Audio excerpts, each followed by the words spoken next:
kadang aku lagi malam-malam mau tidur, biasanya aku nyisirin rambut mereka. Oh, serius Kak? Sambil, iya beneran. Dan aku ngerasa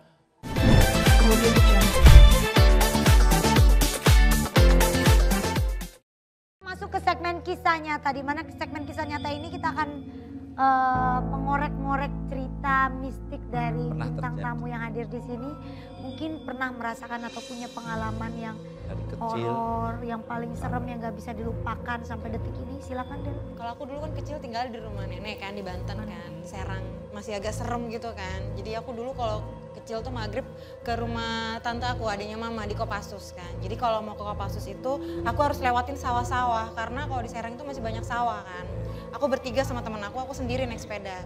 Terus kita lewatin sawah, karena di sawah itu kan suka banyak orang-orangan kan, orang-orangan sawah gitu. Iya. Pikir itu orang-orangan sawah gitu. Sebelum itu nenek sama kakakku bilang, maghrib nggak usah jangan keluar, di rumah aja gitu kan. Oh enggak, kita buru-buru nih mau ke rumah Mbak Wiwit gitu kan. Udah akhirnya pas kita jalan, aku udah gak mikirin kata-kata nenek kakek aku. Aku bilang, pelan-pelan kok berat banget nih sepeda nih gitu kan. Terus temen aku jalan aja duluan gitu kan. So, aku liatin itu kok kayak ada yang terbang gitu kan. Ah bukan, itu orang-orangan, emang orang-orang sawah kalau maghrib itu kan biasa Ya. suka, Gangin. emang suka gerak-gerak gitu. Angin ya.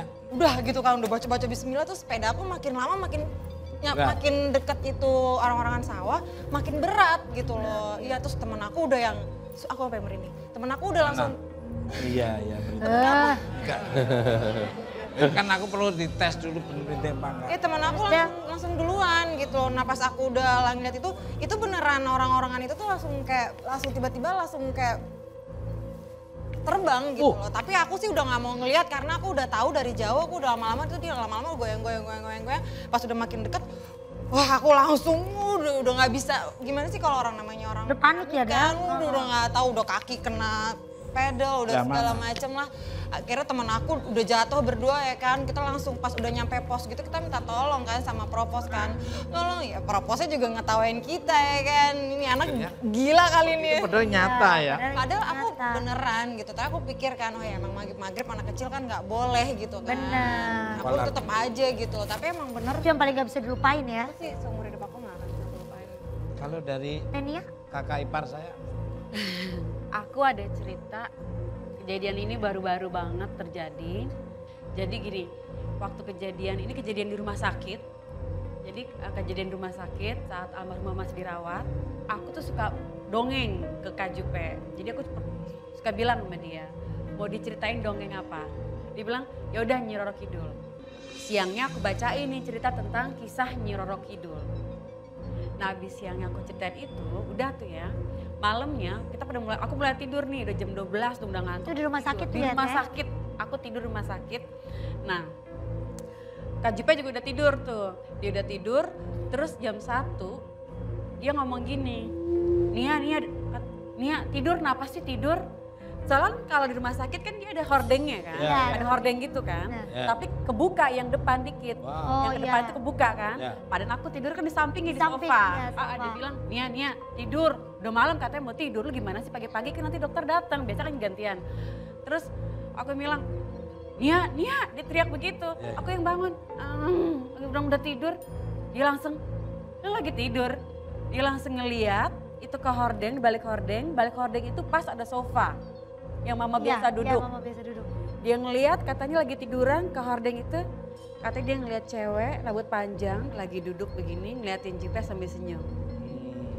Dia bilang, ya Allah, dia sampai Kak Jipe bercerita sampai, ya Allah, Nia pokoknya jangan kasih gue obat-obatan itu lagi tuh, obat-obatan yang bikin gue takutnya gue apa tuh, katanya hal halusinasi atau apa. Katanya tuh cewek rambutnya panjang banget, cantik, bergaya Nyi Roro Kidul. Dia tahu bentuknya Nyi Roro Kidul, dia bilang itu Nyi Roro Kidul. Dia ketakutan, sampai dia bilang, mahkota "Lu jangan gitu ya?" pakai mahkota, rambutnya panjang cantik tapi serem, dia bilang gitu. Ya.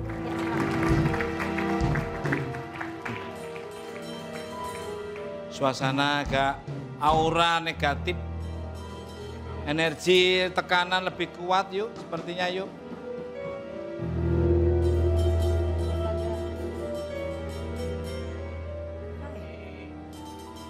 Energi makin dekat, makin kuat.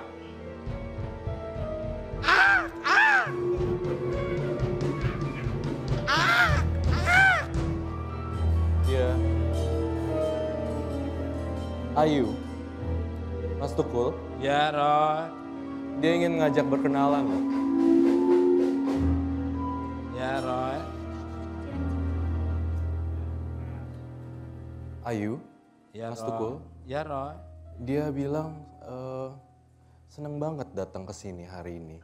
Dan dia merasakan bahwa aku seneng di sini, aku pengen kenalan, aku pengen ngobrol dong di sini menceritakan.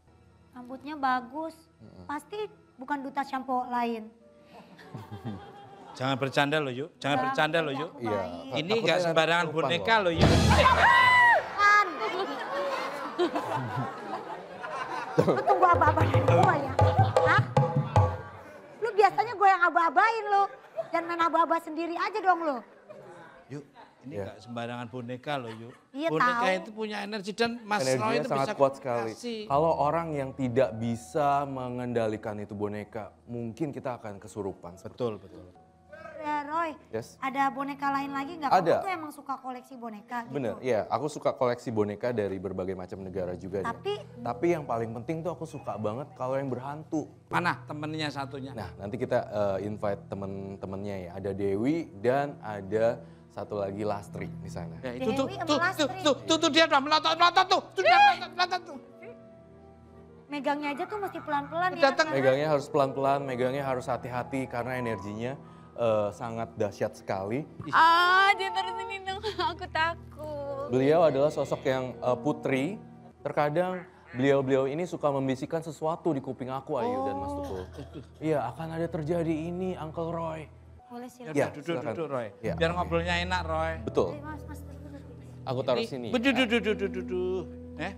Ini sebenarnya keistimewaan boneka ini tuh dari mana? Jadi aku mengoleksi dari berbagai macam negara dan kemudian aku telusuri dulu nih historinya. Ada salah satu riwayat boneka yang ada di rumah. Jadi itu bonekanya udah terbengkalai dan orang pemilik lamanya udah nggak mau.